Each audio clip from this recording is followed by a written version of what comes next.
Usually, they are solitary hunters, but about 50 of them have come here from neighboring reefs, attracted by this abundance of potential prey.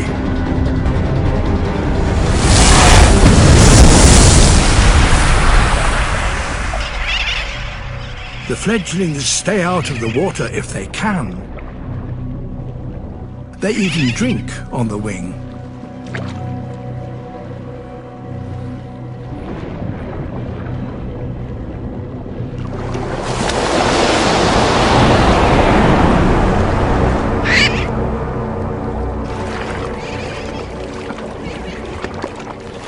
If the Trevally are to catch one now, they have to up their game.